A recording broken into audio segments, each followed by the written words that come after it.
The Age of Kings, the true story of the Roman monarchy. Imagine a city that began with a handful of refugees, the offspring of a she-wolf, and that would one day dominate the world. But before the legions, before the emperors, even before the senators, Rome was ruled by kings. Yes, kings. And this phase, called the Roman Monarchy, was the foundation upon which the entire Roman Empire would be built. Today, we will go back more than 2,700 years in time to learn about the origins of Rome, the 7 legendary kings, and the dramatic end of this era that shaped Western civilization. Welcome to today's episode. The Age of Kings, from the birth of Rome to the fall of the monarchy. Before Rome, the world that would become Roman. 8th century BC, Latium, a region in the center of the Italian peninsula, was a land of hills, fertile fields, and small agricultural villages.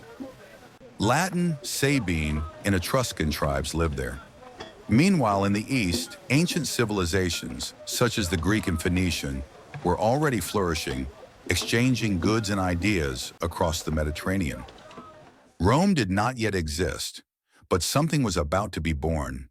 The people of Latium had a small village on the banks of the Tiber River in a strategic location, neither too far from the sea nor too vulnerable to invasions. River trade passed through there, connecting the interior to the maritime routes. It was an ideal place, and destiny chose it to be the cradle of one of the most influential civilizations in history. The founding myth, Romulus and Remus. No origin story is as legendary as that of Romulus and Remus. And even though it mixes myth and reality, it reveals much about the spirit of the Romans. According to tradition, it all begins with Aeneas, in a tunic, light armor, like a bronze or leather corset, and sandals, the Trojan hero who led a group of survivors from Troy after the war and the destruction of the city. The story describes his long wanderings across the Mediterranean Sea, facing storms, the wrath of the gods, especially Juno, and his journey to Italy. His descendant, Numitor, was king of Alba Longa, one of the ancient Latin cities. But his brother Amulius dethroned him and forced Numitor's daughter, Rhea Silvia, to become a Vestal virgin, a priestess who was to remain a virgin. The plan was to prevent her from having heirs. But as always happens in great stories, fate had the last laugh. Rhea Silvia became pregnant, it is said by the god Mars himself, and gave birth to twins, Romulus and Remus. Amulius, furious, ordered the babies to be thrown into the Tiber River. But the basket they were in ran aground on the shore, and a she-wolf, the Capitoline wolf, found them and nursed them. Later, a shepherd named Faustulus adopted them. The boys grew up strong, fearless, and quarrelsome. When they discovered their origins, they overthrew Amulius and restored Numitor to the throne. Then they decided to found a new city, but the brothers' pride prevailed. Each wanted to found the city on a different hill. The dispute ended in tragedy. Romulus killed Remus and became the first king of the new city. Rome, founded in Lapreforter 753 BC. The legend mixes blood, ambition, and destiny, perfect ingredients for Roman identity. Rome was born under the sign of strength and will. Romulus, the founder.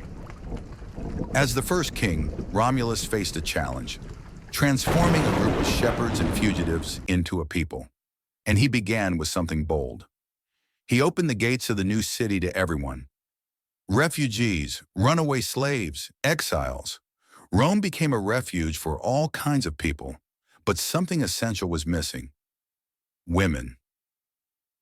So Romulus organized the famous rapes of the Sabine women. He invited neighboring peoples to a feast, and in the middle of the celebration, The Romans abducted their women to marry them. War? Of course. But according to tradition, the Sabine women themselves intervened, asking for peace between their fathers and their new husbands. And so, Rome and the Sabines united. Under Romulus, fundamental institutions were created. The Senate, formed by 100 patricians, advisors to the king, and the popular assemblies, where the people participated symbolically. Romulus also divided the population into patricians, the founding families, and plebeians, the common people. These social divisions would mark all of Roman history. After 37 years of reign, Romulus mysteriously disappeared. According to legend, he was taken up to heaven in the midst of a storm, transformed into the god Quirinus. Thus ended the first chapter of Roman history. Numa Pompilius, the king of peace and religion. After a warrior king, Rome needed peace, and his successor. Numa Pompilius was the opposite of Romulus. Of Sabine origin, he was known for his wisdom and devotion to the gods. Numa organized the religious calendar, created many of the sacred rituals and institutions that would define Roman religiosity. He is said to have founded the priestly colleges such as the Pontiffs, the Flamings, and the Vestal Virgins. He is also credited with creating the Temple of Janus, the god of doors and beginnings. During Numa's reign, the temple doors remained closed, a sign that Rome was at peace. He ruled for 43 years and left a lasting mark. Rome learned that it was not enough to conquer with the sword. It was necessary to have order, faith, and laws. Tullus Hostilius, the warrior king. After peace, war came again. Tullus Hostilius. The third king was everything Numa was not: impetuous, militaristic, and ambitious. During his reign, Rome faced Alba Longa, the city from which its founders came. To avoid a massacre, the two cities decided to resolve the conflict with a single combat. The Horatius triplets of Rome against the Curiati triplets of Alba Longa.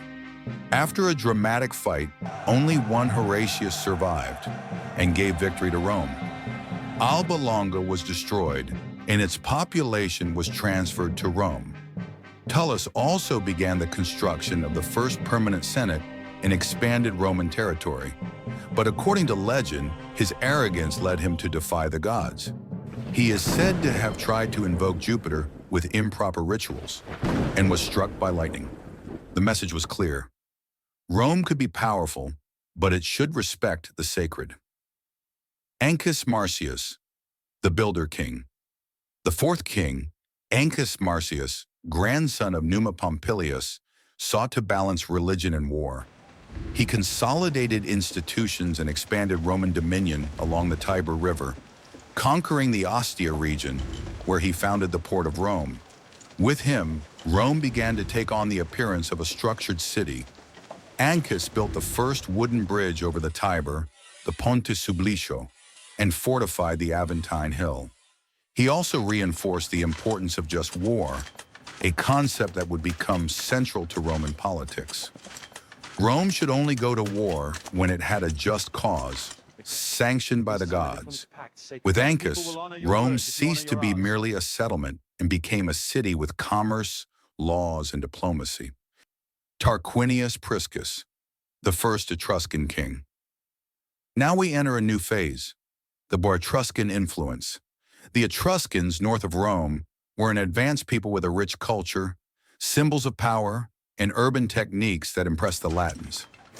Tarquinius Priscus, the fifth king, was of Etruscan origin and brought a new vision to Rome, that of urban grandeur. He tripled the number of senators, expanded the army, and initiated major public works. Among them, the Circus Maximus, the enormous chariot racing stadium, the first public sewers, the Cloaca Maxima, which drained the swamp between the hills, In the beginning of the construction of the tomb of Jupiter Capitolinus on the Capitoline Hill, the religious heart of Rome, Tarquinius also introduced symbols of royal power, such as the ivory throne, the purple toga, and the bundle of rods with an axe, the fascio, a symbol of authority. But according to tradition, his ambition brought him enemies, and he was assassinated at the behest of a rival faction. His legacy, however, would live on through his successor, Servius Tullius, the reforming king.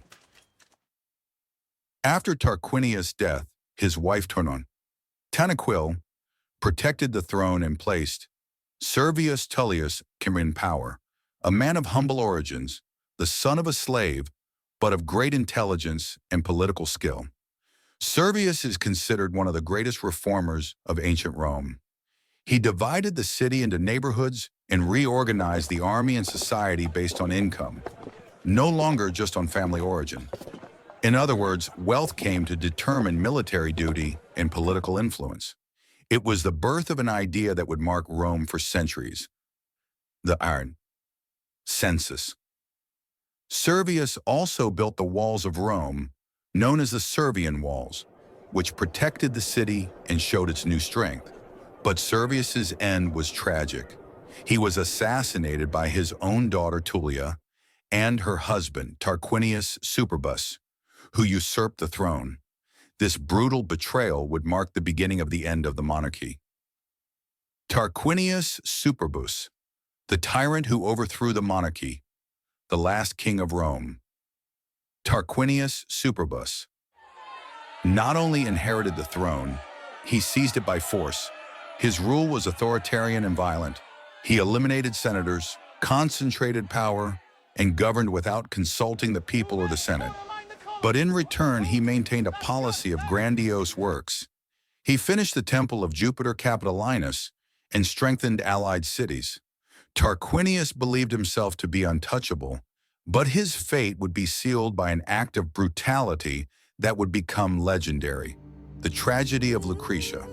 According to tradition, Sextus Tarquinius, the king's son, invaded the house of a Roman noblewoman, Lucretia, and raped her. Dishonored, Lucretia gathered her husband and friends, and after recounting what had happened, took her own life to preserve her honor. The news spread, setting Rome ablaze. The people revolted. A man named Lucius Junius Brutus led the insurrection, expelled Tarquinius, and declared the end of the monarchy. It was the year 509 BC. Rome, for the first time, would be governed not by a king, but by elected magistrates. The Roman Republic was born. The legacy of the monarchy. The Roman monarchy lasted approximately 244 years, and even though it is shrouded in myth, it left deep marks. From Romulus came the notion of strength and foundation. From Numa, religiosity and law. From Tullus, the warrior spirit. From Ancus, diplomacy and construction. From Tarquinius Priscus, urbanization. From Servius, social reforms. And from Tarquinius Superbus, the lesson that the abuse of power breeds revolt. Each king, real or legendary, represented a phase in Roman formation, from village to city, from tribal tradition to political organization. When the monarchy fell, Rome did not disintegrate. On the contrary, it reinvented itself. The Romans learned that personal power could be dangerous, and they created a republic based on balance, laws, and civic duty, principles that resonate to this day in modern democracies. Truths and myths. But ultimately, how much of this is true? Modern historians know that much of the history of the kings is mythological. Written records emerged centuries later, and much of what we know comes from authors such as Livy, Plutarch, and Dionysius of Halicarnassus, all writing long after the events. But even if the stories are symbolic, they reveal what Rome believed itself to be: a city born of effort, courage, and faith in destiny. The myth served as national identity, and this belief united the Roman people around a common purpose. The monarchy ended, but Rome was only beginning. So did you enjoy the story of the Roman monarchy? So leave a like, comment which of the 7 kings you found most interesting, and subscribe so you don't miss the next episode, when we'll see how Rome reinvented itself as a republic and began its march towards empire, until the next chapter of the story that shaped the world.